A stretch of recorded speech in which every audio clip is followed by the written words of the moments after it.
Oi, gente, hoje tá complicado para gravar, viu? Com essa chuva. Eu não posso gravar em local que tenha pessoas, ainda que seja local fechado, que elas vão ficar falando.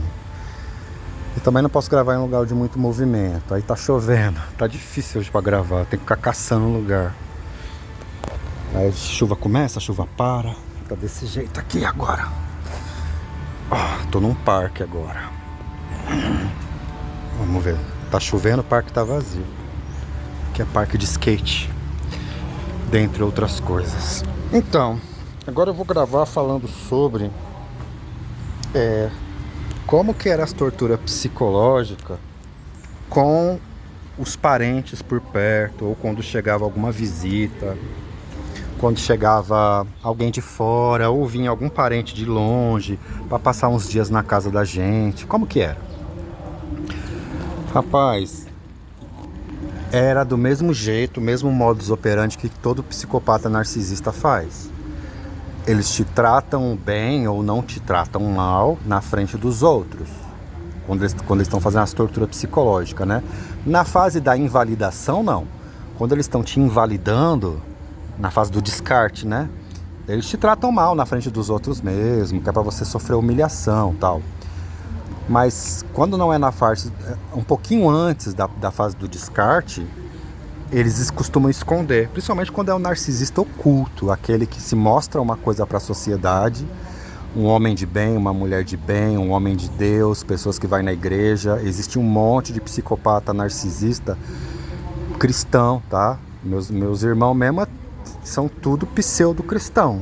Um diz que é testemunha de Jeová, sai por aí batendo na... Enfim, não vou entrar nessa questão agora.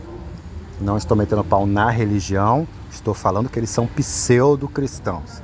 Eles estão inseridos dentro de uma religião, mas eles não são cristãos de verdade. Eles estão ali como todo psicopata narcisista faz. Eles entram para grupos religiosos, eles se infiltram, eles gostam muito de religião para passar uma boa imagem para a sociedade. Muitos deles casam. Procurem nos vídeos aí dos especialistas que vocês vão ver. Eles casam, gente, não porque eles querem ter uma família, mas porque eles precisam de um álibi para mostrar para a sociedade que eles são pessoas boas, normais, porque eles imitam as pessoas normais, né? Os psicopatas narcisistas. Como eles são pessoas vazias, eles têm que imitar, então eles aprendem direitinho a arte da imitação. Então eles casam, eles têm filhos, eles não gostam dos filhos. Eles têm os filhos como um álibi, como uma arma que eles usam ali para se relacionar com a sociedade, né? Mostrar uma coisa que eles não são. Olha a chuva, tá comendo solto, ó. Ainda bem que eu achei esse coretinho aqui, ó. Dá para mim gravar e não tem ninguém, ainda bem. Aqui onde uma das escolas que eu doei. Na época que eles me forçaram a sair de casa, eu tinha um monte de planta, né? Eu doei para um monte de lugar, para prezinho, para escola pública. Essa daqui é uma das escolas que eu doei. Depois eu vou postar o vídeo de uma dos pés que eu doei aqui, tá? Então, como que eles eram quando chegava parente? Como o mesmo, seguindo o modus operandi clássico de todos eles. Eles fingiam que não estavam fazendo o que estavam fazendo, né? Não me tratavam bem porque eu já não estava mais conversando com eles, né? Da época que eu fiz a casa, e depois eles começaram com as torturas psicológicas. Até então eu estava entrando dentro da casa que eu construí. Depois conforme eu falei no vídeo anterior, eu nem mais entrar dentro da casa que eu mesmo construí eu podia. Aí eu passei a não mais entrar. Aí eu passei a não falar com mais ninguém no quintal, nem mesmo com a minha progenitora. Então quando chegava parente vindo de outro estado, ou mesmo parente que mora no mesmo bairro, que são mais próximos, não existia essa tortura psicológica. Era como se fosse uma família normal, uma casa normal. A dinâmica de uma casa se tornava em uma dinâmica de uma casa normal. Enquanto chegava uma prima minha lá na casa, para tomar um chá, conversa de senhoras, né? Bater papo, dar risada. Ou chegava uma tia, ou chegava uns primos, ou chegava de repente um primo mais distante, que às vezes vinha de uma cidade aqui próxima, mas o que eu falo próxima assim, do interior daqui, né? Era aquela coisa, eles se transformavam. Teve uma vez que aí já veio um parente de outro estado. Eu estava passando por toda essa problemática, mas como é que eu ia vomitar, despejar em cima dos ouvidos deles, no colo deles, toda essa problemática? A pessoa veio na minha casa para visitar os parentes, passear em outro estado. Como que eu ia vomitar isso? Todo esse problema. Primeiro que eles eram maioria. Dentro da minha casa, eles eram mais ou menos umas 7 pessoas fazendo tortura psicológica contra uma única. Então eu ia falar, eu ia ficar como errado. Eu sou um só. Eles eram 7, né? 7. Aí, como? Então eu não vou falar. E outra, muito pouco tempo para falar o que estava acontecendo. Outra, a pessoa não tinha nem tempo de escutar. Ela estava aqui uns minutinhos aqui na minha casa, daí já ia para casa do outro parente. E aí veio uns parentes de outro estado e veio dormir aqui uns dias, passar uns dias.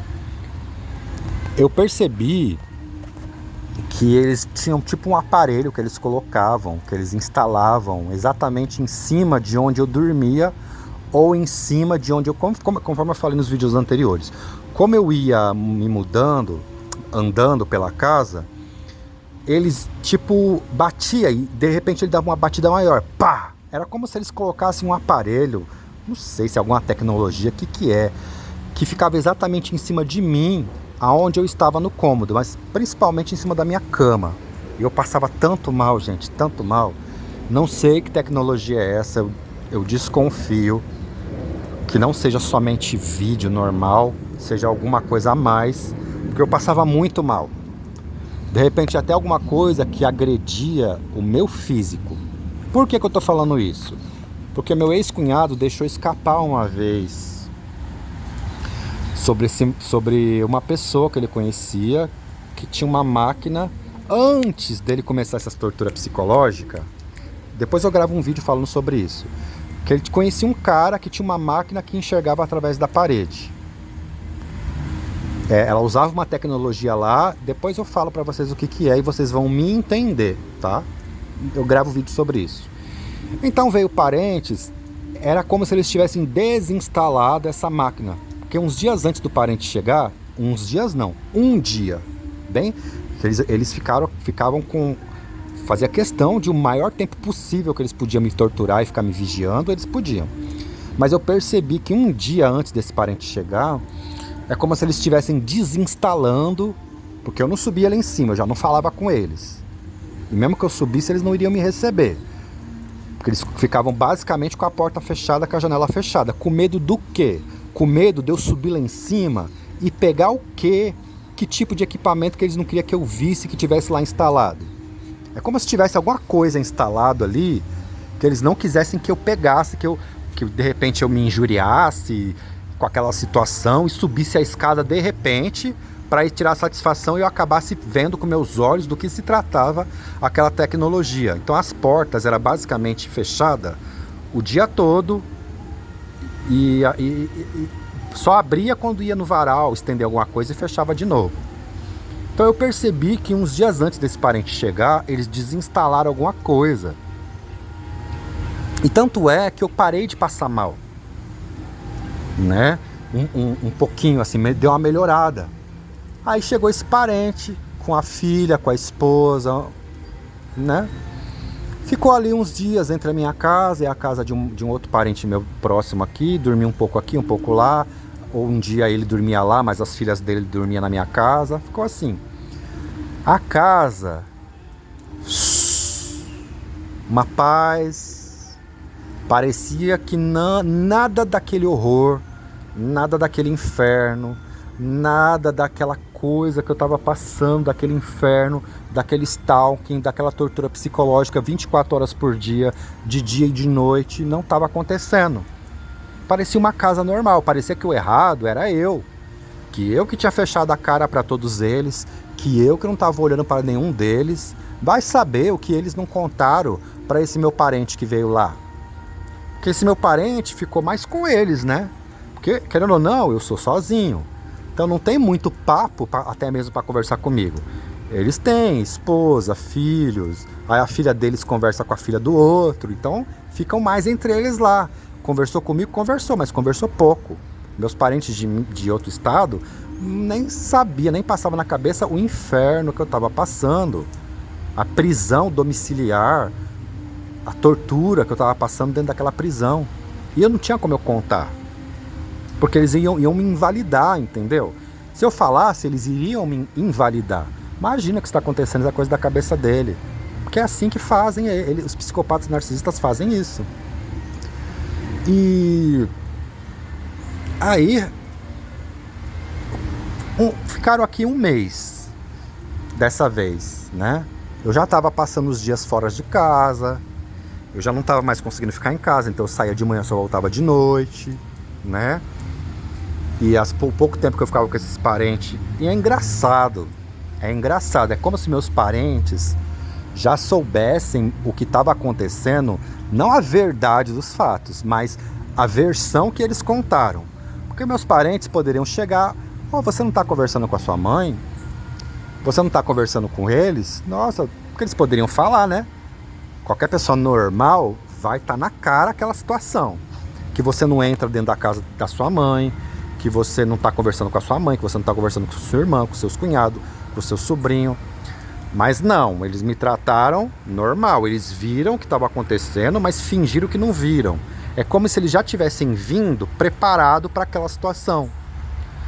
Então, como se já tivessem contado uma versão falsa, porque é assim que eles fazem, eles mentem o tempo todo, ou invertem a situação, assim são os psicopatas narcisistas. E já preparou o coração e a mente dos meus parentes, que meus parentes vieram na cabeça, e eles, normal, sabe assim, quando tem uma coisa, tem um elefante dormindo na sala, sabe, tem um elefante, sabe, uma coisa assim que não dá pra você não perceber, e a pessoa finge que não tá acontecendo nada. Nunca vieram me questionar, perguntar o que estava acontecendo. Pô, você não tá conversando com eles? Aconteceu alguma coisa? Aconteceu? Ninguém nunca perguntou, aconteceu alguma coisa? Você está passando por alguma dificuldade? Está acontecendo alguma coisa? Vocês não estão se conversando? O que está acontecendo? Porque eram parentes próximos, eles tinham essa liberdade de fazer esse questionamento. Mas não, é como se já tivesse sido preparado o terreno para eles. Uma mentira. E eu também não contei.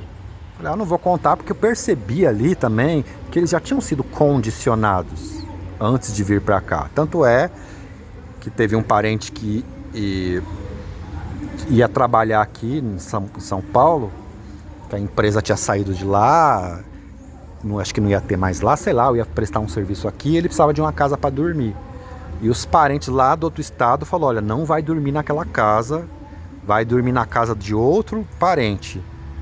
Porque eles perceberam que tinha alguma coisa errada ali e já orientaram essa pessoa a não ficar na minha casa, mas ficar na outra casa. Eu não sabia o que era, depois que eu fui descobrir. Eu nem sabia de nada, mas estava acontecendo algo na casa de cima. Rolo deles lá, depois eu conto que rolo é esse. E aí eles foram dormir na casa de outros parentes meus, então a questão não era nem eu, exatamente. E é isso, assim, para a vizinhança. Falei, gente, será que os vizinhos não estão percebendo nada? Ninguém consegue me ajudar da vizinhança? Os vizinhos não estão vendo o que está acontecendo aqui? Essa bateção nas paredes, essa gritaria, esse povo batendo palma. Porque nem eu falei, quando eu abri a porta, eles batiam o pé no chão, eles gritavam e batiam a palma também, ficavam batendo palma, fazendo tortura psicológica, né, com os barulhos. Os vizinhos não estão vendo essa bateção nessa parede, o vizinho da direita, o vizinho da esquerda, o vizinho do fundo, ninguém tá vendo isso. E os parentes também não tá vendo? Não, ninguém via. Parecia que tava todo mundo com os olhos fechados, os ouvidos fechados, ninguém via, ninguém sabia, ninguém perguntava, ninguém achava estranho, ninguém notava nada, e só eu vivendo dentro daquele inferno. Então, gente, esse é o modus operandi deles, tá? Dos psicopatas narcisistas, inclusive os da minha família, que eu nasci nela. Nesse último ataque aí, depois de 2016, eles faziam as coisas, as piores barbaridades possíveis, e quando chegava a visita, podia nem ser parente, podia ser um vizinho mais distante, um vizinho que não era parede com parede, da mesma rua, ou da rua do lado, da rua de cima, da rua de baixo, que via visitar lá, qualquer tipo de visita que fosse, parente ou não, quando chegava a visita, eles se transformavam, viravam anjos de luz. Sabe, o quintal, você não ouvia um zumbido de uma mosca. A minha irmã em cima era uma paz, dava paz, sabe? A minha irmã de cima. Tanto é que eu não gostava de visita porque a minha casa já era muito cheia. Como eu disse, era uma casa que todo mundo se acomodou, viveu lá anos e décadas, não é nem anos e anos, é décadas e décadas. Então sempre foi uma casa muito cheia, muito cheia de barulho. Então eu já não gostava muito de visita, porque a casa já era muito cheia. Mas depois desse episódio eu acabei gostando de visita, porque quando chegava a visita é quando eles me davam paz. Porque eles não podiam demonstrar os monstros, os pervertidos, os psicopatas, narcisistas que eles eram. Que eles tinham uma imagem a zelar para os parentes, para a vizinhança, para os parentes de perto, os parentes de longe, para a sociedade. Mas quando a visita, qualquer que fosse, ia embora, começava no exato instante. Na hora que a visita descia a escada, passava o portão para fora e descia a escada para a rua, já começava ali. Já começava tudo de novo, as torturas psicológicas. E aí quando esse parente que veio de um outro estado, mais longínquo, ele veio e passou 30 dias aqui, quando ele foi embora, no dia seguinte eu percebi pelos barulhos lá de cima como se eles estivessem reinstalando esse equipamento. Reinstalando esse equipamento que eles de alguma maneira conseguiam me monitorar. Então era algo que eu percebia que talvez existia uma tecnologia ali permanente. Pelo que eu percebi, existia uma tecnologia permanente que ficava ali constantemente. Mas também existia uma tecnologia móvel que eles montavam e desmontavam quando era do interesse deles, né? Tirando o dia, a vez que esse parente que veio de longe veio, que ele veio para ficar 30 dias, então eles acabaram desinstalando tudo, tanto essa tecnologia mais móvel, quanto essa tecnologia que ficava mais ali constantemente de dia e de noite, que afinal de contas o parente ia estar ali circulando durante o dia todo, durante parte da noite, né?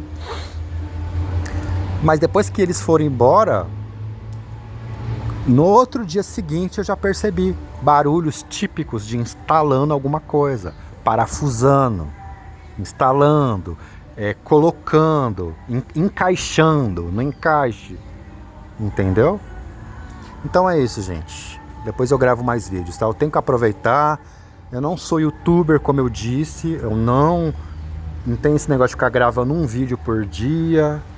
Eu tô simplesmente relatando a minha história de horror que eu tô vivendo desde 2016, principalmente.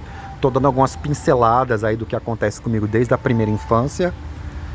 Mas eu estou aqui simplesmente relatando a minha história de horror, tá? Que a minha vida inteira é uma história de horror. Uma grande história de horror de uma pessoa normal que nasceu numa família de psicopata narcisista, que a partir de 2016, pelo que eu percebi, eles se envolveram com uma rede criminosa organizada. Eles entregaram a minha cabeça para essa rede. Talvez essa rede saiba a verdade, talvez não saiba, não sei. Não sei se eles sabem a verdade. De repente, como é criminoso, né? Às vezes até sabe, mas não liga. Ou se de repente não sabem.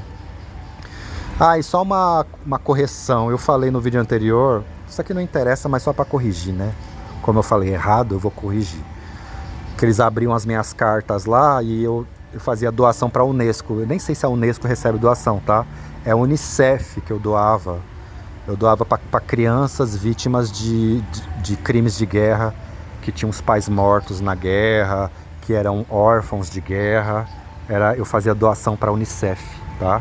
Só corrigindo, porque de repente alguém pode falar, ele doava para a Unesco nem recebe doação. Nem sei se a Unesco recebe doação. Era Unicef. A carta que eu recebia lá de agradecimento, que eles mandavam na minha casa, era uma carta toda azul, envelope bonito. Então é isso, tá, gente? Então fica com Deus aí vocês.